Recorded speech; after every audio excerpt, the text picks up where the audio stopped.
Hello বন্ধুরা, আজকে ৮ই মে এবং আগামীকাল ঠিক ৭ তারিখে দিয়ে ক্রমশ বজ্রগড় মেঘ সৃষ্টি হয়ে ক্রমশ ঘনীভূত হয়ে ঠিক দুপুর থেকে বিকেলের মধ্যে বেশ কিছু অঞ্চলে কালবৈশাখী ঝড় হয়েছে ৫০ থেকে ৬০ কিলোমিটার গতিতে। ঠিক পশ্চিমের জেলাগুলিতে বাঁকুড়া, পুরুলিয়া, দুই মেদিনীপুর এবং ঝাড়গ্রামের বেশ কিছু অঞ্চলে মেঘ আরও ঘনীভূত হয়। তা ক্রমশ কলকাতা আকাশে আংশিক মেঘলা থেকে কোনো গৌরতর আংশিক মেঘলা, মানে ক্রমশ মেঘ ঘনীভূত প্রবল আকারে মেঘ সৃষ্টি হয়েছিল কলকাতার দিকে ঠিক আমাদের ৫টা থেকে ৬টার মধ্যে, এবং বেশ কিছু অঞ্চলে দমকা ঝোড়ো হাওয়া বইছে ৪০ থেকে ৫০ কিলোমিটার গতিতে ৬টা থেকে ৬:৩০টার মধ্যে, এবং বেশ কিছু অঞ্চলে বজ্রবিদ্যুৎ সহ বিক্ষিপ্তভাবে দু এক পশলা ভারী বৃষ্টিপাতও দেখা গেছে এবং ঘন ঘন বাজ পড়ারও ঘটনা ঘটেছে। এবং আমাদের আলিপুর আবহাওয়া দপ্তর থেকে জানাচ্ছে ঠিক আমাদের গাঙ্গেয় দক্ষিণবঙ্গে আগামী ৪ থেকে ৫ দিন ব্যাপক বৃষ্টিপাতের ফলে তাপমাত্রা অনেকটা কমে গেছে, এবং আগামী ২ থেকে ৩ দিনের মধ্যে আরেকটু একটু করে তাপমাত্রা বৃদ্ধি পাওয়ার সম্ভাবনা রয়েছে। এছাড়াও আমাদের আলিপুর আবহাওয়া দপ্তর থেকে জানা যাচ্ছে আগামী ৩ দিন বজ্রবিদ্যুৎ সহ বিক্ষিপ্ত আকারে বৃষ্টির সঙ্গে ৪০ থেকে ৫০ এবং কিছু অঞ্চলে ৬০ কিলোমিটার বেগে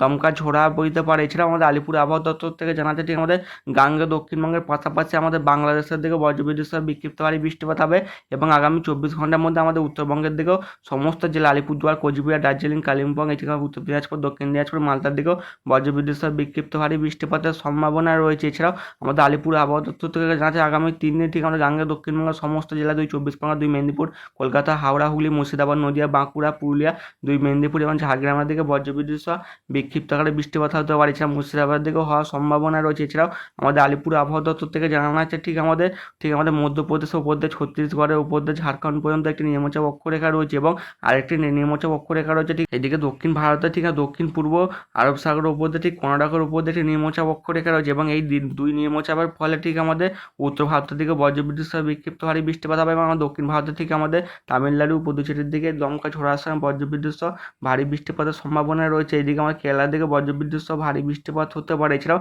আমাদের উত্তর ভারতের জম্মু কাশ্মীরের দিকে বজ্রবিদ্যুৎ সহ বিক্ষিপ্ত ভারী বৃষ্টিপাত হওয়ার সঙ্গে ৫০ থেকে ৬০ কিলোমিটার বেগে দমকা ঝোড়ো হাওয়া বইতে পারে। এছাড়াও আমাদের আন্দামান নিকোবর দ্বীপপুঞ্জের দিকে দমকা ঝোড়ো হাওয়া বইতে পারে। এছাড়াও আমাদের আসাম, মেঘালয়, পূর্ব রাজ্যের দিকে, এছাড়া উপকূলীয় আমাদের অন্ধ্রপ্রদেশের দিকে তো হবে, এবং অভ্যন্তরীণ কর্ণাটক, ঝাড়খণ্ড, কেরালা এবং কোঙ্কন, মাহের দিকেও, মিজোরাম, ত্রিপুরা এবং পুদুচেরি, করাইকল, এছাড়াও তামিলনাড়ু এবং আমাদের পশ্চিমবঙ্গের ঠিক বেশিরভাগ এইসব অঞ্চলগুলিতে ৪০ থেকে ৫০ কিলোমিটার বেগে দমকা ঝোড়ো হাওয়ার সঙ্গে বৃষ্টিপাতের সম্ভাবনা রয়েছে। এছাড়াও আমাদের পূর্ব রাজস্থান, রায়লসীমার দিকে বজ্রবিদ্যুৎ সহ বিক্ষিপ্ত ভারী বৃষ্টিপাত হতে পারে, এবং আমাদের অরুণাচল প্রদেশের দিকে হওয়ার সম্ভাবনা রয়েছে। এছাড়াও আগামী ২৪ ঘন্টার মধ্যে ঠিক আমাদের প্রচণ্ড বজ্রবিদ্যুৎ সহ বিক্ষিপ্ত আকারে বৃষ্টিপাতই হবে আমাদের ভারতবর্ষের বেশিরভাগ অঞ্চলে। এছাড়াও আগামী ২৪ ঘন্টার মধ্যে গরম এবং আর্দ্রতাজনিত অস্বস্তিকর পরিবেশ থাকার সম্ভাবনা রয়েছে। বাতাসে জলীয় বাষ্প থাকার কারণে ঠিক আমাদের কোঙ্কন, গোয়ার দিকে প্রচণ্ড গরম পড়তে পারে। এছাড়াও আমাদের আইএমডি থেকে জানা যাচ্ছে ঠিক আমাদের ১২ থেকে ১৩ তারিখের দিকে একটি দক্ষিণ বঙ্গোপসাগরের দিকে বা উত্তর ভারত মহাসাগরের দিকে একটি ঘূর্ণাবর্তের সৃষ্টি হওয়ার সম্ভাবনা রয়েছে ঠিক আমাদের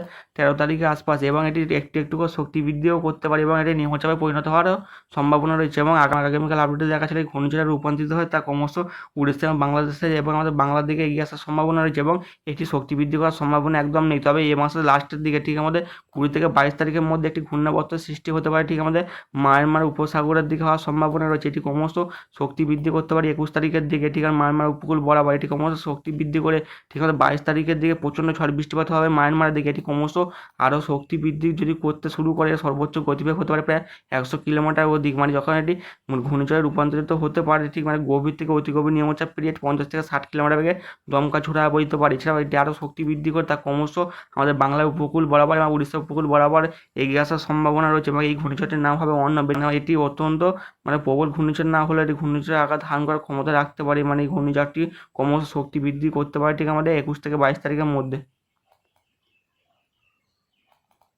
এবং ECMWF মডেল দেখে দেখা যাচ্ছে যে ঠিক আজ বিকেল ৪টা থেকে ৫টার মধ্যে আমাদের গাঙ্গেয় দক্ষিণবঙ্গের পুরুলিয়া এবং বাঁকুড়া, বর্ধমান, চন্দ্রকোনা, সারেঙ্গাম, বোলপুরের দিকে, আসানসোলের দিকে এবং মুড়ির দিকে বেশ কিছু অঞ্চলে, জামশেদপুরের দিকে বজ্রবিদ্যুৎ সহ বিক্ষিপ্তভাবে ১ পশলা ভারী বৃষ্টিপাতের সম্ভাবনা রয়েছে, এবং কিছু অঞ্চলে দমকা ঝোড়ো হাওয়াও বইতে পারে। এছাড়াও আমাদের গাঙ্গেয় দক্ষিণবঙ্গের উপকূল লাগোয়া অঞ্চলগুলির দিকে ঠিক আমাদের ডায়মন্ড হারবারের দিকে, হলদিয়ার দিকে, এছাড়াও দীঘার বেশ কিছু অঞ্চল, কাঁথির দিকে এবং অমরশ্রী এদিকে হলদিয়া, কাকদ্বীপের দিকে বজ্রবিদ্যুৎ সহ বিক্ষিপ্ত ভারী বৃষ্টিপাত হতে পারে। এছাড়াও আমাদের উত্তরবঙ্গের পশ্চিমবঙ্গের উত্তর দিনাজপুর, দক্ষিণ দিনাজপুর, এদিকে আমাদের দার্জিলিংয়ের দিকে এবং কালিম্পংয়ের দিকে হালকা থেকে মাঝারি এবং কিছু অঞ্চলে বজ্রবিদ্যুৎ সহ বিক্ষিপ্ত ভারী বৃষ্টিপাত হতে পারে। এছাড়াও আমাদের বাংলাদেশের দিকেও আংশিক মেঘলা থাকবে, তারই মধ্যে হালকা থেকে মাঝারি বৃষ্টিপাত হবে। এদিকে উড়িষ্যার বেশ কিছু অঞ্চলে হওয়ার সম্ভাবনা রয়েছে এবং ঝাড়খণ্ডের দিকে জামশেদপুরের দিকেও হালকা থেকে মাঝারি বৃষ্টিপাত হতে পারে এবং উড়িষ্যার ভদ্রকের দিকে তুমুল বৃষ্টিপাতের সম্ভাবনা রয়েছে। বিশেষ করে আমাদের নেপালের দিকে বজ্রবিদ্যুৎ সহ বিক্ষিপ্ত ভারী বৃষ্টিপাতের সম্ভাবনা রয়েছে এবং আমাদের আলিপুর আবহাওয়া দপ্তর থেকে জানানো আছে ঠিক 10 তারিখের দিকে নতুন করে একটি পশ্চিমা ঝঞ্ঝা ঢুকবে ঠিক আমাদের উত্তর ভারতের দিকে। তার ফলে আমাদের উত্তর ভারতের দিকে বৃষ্টির পরিমাণ বাড়তে শুরু করে দেবে। জম্মু কাশ্মীর, লাদাখের বেশ কিছু অঞ্চলে এবং